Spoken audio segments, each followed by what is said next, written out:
दोस्तों लगभग एक साल पहले मैंने एक वीडियो डाला था जहां पर मैंने आप लोगों को बताया था 10 ऐसा टूल्स के बारे में जो कि एलसीडी एलईडी टीवी रिपेयरिंग करने के लिए बहुत ही ज़्यादा ज़रूरत होती है। तो उस वीडियो के नीचे मेरे को बहुत सारे ऐसे कमेंट्स मिला है जहां पे मुझे रिक्वेस्ट किया गया था कि मैं जितने भी एलसीडी एलईडी टीवी रिपेयरिंग के लिए टूल्स इस्तेमाल करता हूं उसके ऊपर एक वीडियो बनाइए ताकि हमें भी पता चले कि एक एलसीडी एलईडी टीवी रिपेयरिंग करने के लिए हमें कौन कौन सा टूल्स की ज़रूरत पड़ेगी। तो ये वीडियो आप लोगों के लिए खास तौर पर मैं बना रहा हूँ। तो अगर आप भी एक इलेक्ट्रॉनिक्स टेक्नीशियन हो या आप बनने जा रहे हो या आप सीआरटी टीवी से एलसीडी एलईडी में कन्वर्ट हो रहे हो तो जल्दी से इस वीडियो के नीचे जो रेड बटन दिख रहा होगा उसके ऊपर क्लिक कर दीजिएगा। उसके बाद बगल में जो बेल आइकन दिखेगा उसके ऊपर भी प्रेस करके रख दीजिएगा। तो चलिए दोस्तों, अब मैं आपको बताता हूँ कि मैं कौन कौन सा टूल्स रिपेयरिंग करते समय मैं इस्तेमाल करता हूँ। तो इस वीडियो के नीचे डिस्क्रिप्शन में एक आपको लिंक मिलेगा जहाँ पे आपको लिखा रहेगा LCD LED repairing tool list. तो उस लिंक पे जैसे ही आप क्लिक करोगे तो मेरा यानी कि मेरे पास जितना भी टूल्स है जो कि मैं पर्सनली यूज़ करता हूँ, चाहे वो पावर सप्लाई से लेकर जो स्क्रू ड्राइवर होता है, वो सारे के सारे लिस्ट मैंने उस वेबसाइट पर मैंने ये ऑन बाय ऑन लिख कर रखा हूँ। जैसे कि आपके सामने एक वेबसाइट ओपन हुआ है, ठीक इसी प्रकार का एक विंडो आपके मोबाइल फ़ोन पे भी ओपन हो जाएंगे। जैसे ही आप नीचे डिस्क्रिप्शन में दिया हुआ लिंक पे क्लिक करोगे तो उसके बाद थोड़ा सा आप नीचे जाओगे तो आपको दिखाई देगा एक नंबर पे एक पावर सप्लाई आपको दिखाई देगा। तो ये पावर सप्लाई मैं इस्तेमाल कर रहा हूँ पर्सनली, क्योंकि इसका जो वोल्टेज है मुझे काफ़ी अच्छा एक्यूरेट मिलता है और इसका जो वोल्टेज का स्टेबिलिटी है बहुत ही ज़्यादा ज़बरदस्त है, मुझे काफ़ी अच्छा लगा है, इसलिए मैं इस पावर सप्लाई को पर्सनली इस्तेमाल कर रहा हूँ। इसके अलावा भी मेरे पास और एक पावर सप्लाई है जो कि चाइना से मेरे को भेजा गया था रिव्यू करने के लिए। तो उसका भी मैंने रिव्यू डाला था, लेकिन उसका उतना ज़्यादा मुझे अच्छा नहीं लगा है जितना ज़्यादा मुझे इस पावर सप्लाई के अंदर मिला है। तो आप इस पावर सप्लाई को चाहे तो परचेस कर सकते हो, वहीं से ही आपको परचेस लिंक भी मिल जाएंगे। कहाँ से? जहाँ पे मैंने आपको बताया कि नीचे डिस्क्रिप्शन में लिंक है, उस लिंक पे जैसे ही क्लिक करोगे सारे जो लिस्ट है टूल्स का ये ऑन बाय ऑन आपको मिलते रहेंगे। और मैंने वेबसाइट पे लिख के भी रखा हूँ कि कौन सा टूल्स किस लिए काम आता है और उसका जो अच्छा चीज़ है वो भी मैंने बता के रखा हूँ। उसके बाद आप दूसरी पॉइंट पे आप देख सकते हो कि हर एक वीडियो के अंदर आपको देखने को मिलेंगे जहाँ पे मैं टेस्टिंग का काम करता हूँ वोल्टेज वगैरह, तो वहाँ पे मैं एक डिजिटल मल्टीमीटर का इस्तेमाल करता हूँ। वो जो डिजिटल मल्टीमीटर है आप देख सकते हो मेट्राबी का मैं इस्तेमाल कर रहा हूँ, लेकिन अभी मेट्राबी मल्टीमीटर अवेलेबल नहीं है, इसलिए आप एचटीसी का ले सकते हो। इसका भी काफ़ी अच्छा मुझे रिजल्ट देखने को मिल रहा है, जैसे कि मेरा जो दोस्त है ये मल्टीमीटर यूज़ कर रहा है।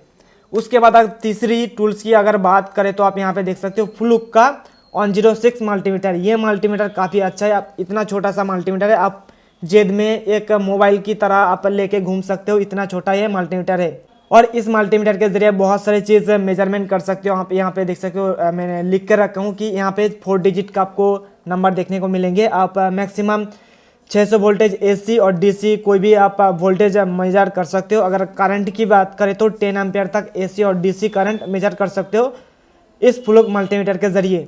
उसके बाद अगर हम रेजिस्टेंस की बात करें तो इसके ज़रिए आप मैक्सिमम 40 मेगा ओम तक आप रेजिस्टेंस मेजर कर सकते हो। उसके अलावा आप कैपेसिटेंस भी आप मेजर कर सकते हो इस मल्टीमीटर के ज़रिए। उसके बाद अगर हम चौथा टूल्स की बात करें तो आप यहाँ पे देख सकते हो ब्रेड का 858D एक वाट एयर गन है, यानी कि SMD रिवर्क स्टेशन। ये मेरे पास नहीं है, मेरे पास जो है KT888D, जो कि इसके ऊपर भी मैंने पहले वीडियो बना के रखा हूँ। तो लेकिन अभी इस समय KT888D मैन्युफैक्चर होना बंद हो चुका है और मार्केट में ये नया लॉन्च किया है क्विक की तरफ से 858D। तो आप इसको परचेस कर सकते हो, क्योंकि KT888D आपको कहीं पे भी नहीं मिलेगा, नहीं आपको ऑफलाइन में मिलेगा, नहीं आपको ऑनलाइन में मिलेगा। लेकिन ये जो आपके सामने मैंने रखा हूँ anti electrostatic hot air rework station, तो ये आप परचेस कर लीजिएगा। इसका रिजल्ट काफ़ी अच्छा आपको देखने को मिलेंगे, क्योंकि मेरा जो फ्रेंड है, मेरा फ्रेंड जो टेक्नीशियन है वो इसको इस्तेमाल कर रहा है, इसका रिजल्ट काफ़ी अच्छे देखने को मिल रहा है। उसके बाद अगर अगला और पाँचवा जो हम अगर टूल्स की बात करें तो यहाँ पे एडजस्टेबल वेरिएबल एक सोल्डरिंग आयरन। ये सोल्डरिंग आयरन आपको बहुत जगह पे काम आएंगे। जैसे कि आप मान लीजिए कोई भी एसएमडी काम कर रहे हो पर तब भी वहाँ पे आप इस सोल्डरिंग आयरन को इस्तेमाल कर सकते हो, या कोई भी बड़ा जो डीप पैकेज में कोई भी कंपोनेंट्स होता है वहाँ पे भी आपको इसको इस्तेमाल कर सकते हो। तो मैं इसको लगभग 2018 से यूज़ कर रहा हूँ और इसका एडवांटेज मुझे काफ़ी ज़्यादा देखने को मिला है। और आप चाहे तो इसका जो बीट होता है इस अलग अलग जगहों पे आप अलग अलग बीट लगा के आप इस्तेमाल कर सकते हो इस सोल्डरिंग आयरन को। तो आप चाहे तो इसको भी परचेस कर सकते हो अपने रिपेयरिंग काम के लिए। उसके बाद अगर हम अगला जी टूल्स की बात करें तो वो है एक प्रोग्रामर, यानी कि RT809F प्रोग्रामर। ये प्रोग्रामर आपको काम आएंगे जब आप किसी भी LCD LED जो नॉर्मल टीवी होता है उसका जो बायस IC होता है उसको अगर फ्लैश करने जाओगे उस समय आपको ऐसे प्रोग्रामर की जरूरत पड़ेगी, नहीं तो इसका कोई भी काम नहीं है इसके अलावा। तो अगर हम अगला टूल्स की बात करें 7 नंबर पे वो है RT809H प्रोग्रामर। ये प्रोग्रामर आपको काम पे आएंगे जब आप कोई भी स्मार्ट या एंड्रॉयड टीवी का EPROM जो IC होता है उस IC को फ्लैश करने के लिए ये हमारा जो डिवाइस है यानी कि प्रोग्रामर है वो इस्तेमाल आता है। इसके अलावा इसका कोई भी काम नहीं है, तो आप चाहे तो इसको भी ले सकते हो। उसके बाद हमारा अगला जो टूल्स है वो है डिसोल्डरिंग पंप। आपको पता होगा कि हमें अगर किसी भी चीज़ को रिपेयरिंग करना है तो कंपोनेंट्स खोलना पड़ता है, इसलिए उस कंपोनेंट को सही से सेफली तरीके से अगर हम निकालने जाएंगे तो उसके लिए उसके लेग पे जो सोल्डर लगा हुआ था उसको पहले रिमूव करना होता है। और डिसोल्डरिंग पंप वही करता है, जो सोल्डर हमारा लेग पे लगा हुआ था उसको रिमूव करने के लिए ये इस्तेमाल किया जाता है। तो इसका भी आपको लिंक मिल जाएंगे नीचे डिस्क्रिप्शन में। उसके बाद अगर हम अगला टूल्स की बात करें वो है एक सोल्डरिंग आयरन टिप क्लीनर। ये हम टूल्स नहीं कहेंगे, ये एक हेल्पिंग टूल्स हम कह सकते हैं, क्योंकि जब आप सोल्डरिंग आयरन का टिप खराब हो जाएंगे या बहुत ही घटिया हो जाएंगे आपका टिप, तो उस टिप को क्लीन करने के लिए ये हमारा क्लीनर बहुत ही काम पे आता है। आपने देखा होगा, मैं कभी इस्तेमाल करता हूँ इस टिप क्लीनर को, तो आप इसको अपने पास रख सकते हो रिपेयरिंग काम के लिए। उसके बाद हमारा अगला जो टूल्स है वो है एक ओपनर। दोस्तों आपको पता होगा कि हमारे पास बहुत अलग अलग मॉडल्स का अलग अलग डिज़ाइन का टीवी आते हैं और उस टीवी को सही तरीके से सेफली हमें ओपन करने के लिए ओपनर की ज़रूरत पड़ती है। इसलिए आप चाहे तो आपके पास एक ही डिज़ाइन का ओपनर हो या आपके पास अगर 2-3 तरीके का ओपनर रहेंगे तो कोई भी मॉडल का आपके पास टीवी या कोई भी चीज़ आएंगे रिपेयरिंग के लिए वो बहुत ही आसानी से आप खोल पाओगे। तो मैंने पहले इसके ऊपर वीडियो बना के रखा हूँ डिटेल्स में, आप चाहे तो देख सकते हो, नीचे प्ले लिस्ट में आपको मिल जाएंगे।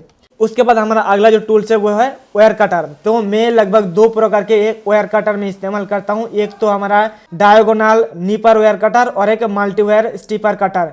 तो ये दोनों का जो काम है वो अलग अलग होता है, चाहे आपके पास एक हो तब भी काम चलेगा, लेकिन 2 रहेंगे तो आपको काम पे बहुत ही आसानी हो जाएंगे। उसके बाद हमारा अगला यानी कि 13 नंबर पे जो हमारा टूल्स है वो है विजुअल पेन कटर। ये जो पेन कटर है मुझे काफ़ी ज़्यादा पसंद है, क्योंकि इसका जो ब्लेड है इतना ज़्यादा नोकीला है, क्योंकि मुझे बहुत ही काम पे आता है। जब कहीं पे भी हमारा सोल्डरिंग ज़्यादा हो जाता है या किसी भी चीज़ को हमें काटना पड़ता है तो ये हमारा जो पेन कटर है काफ़ी ज़्यादा मदद होता है। तो इसके ऊपर भी मैंने एक रिव्यू वीडियो डाल कर रखा हूँ, चाहे तो आप देख सकते हो, नीचे प्ले लिस्ट में आपको लिंक मिल जाएंगे।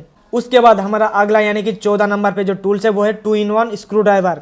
ये स्क्रू ड्राइवर आपके पास 100% होना चाहिए, क्योंकि अगर आपके पास टीवी आएंगे कोई भी रिपेयरिंग के लिए तो उसको खोलना पड़ेगा और उसको खोलने के लिए आपको स्क्रू ड्राइवर की ज़रूरत होती है। तो इसलिए आपके पास एक 2-in-1 वाला स्क्रू ड्राइवर होना चाहिए कि दोनों, एक साइड होगा माइनस वाला, एक साइड होगा प्लस वाला। इसके लिए इसको 2-in-1 स्क्रू ड्राइवर बोला जाता है। उसके बाद हमारा अगला जो टूल्स है वो है स्टील स्क्रू ड्राइवर, यानी कि इसके ज़रिए आप बहुत अलग अलग साइज का, बहुत अलग अलग तरीके का जो स्क्रू ड्राइवर का जो नॉच होता है, जो टिप होता है, वो आपको मिल जाती है। इसमें क्या होता है कि आप बहुत ही आसानी से कोई भी स्क्रू को खोल पाओगे। उसके बाद हमारा अगला जो टूल्स है वो है battery power smart screw driver.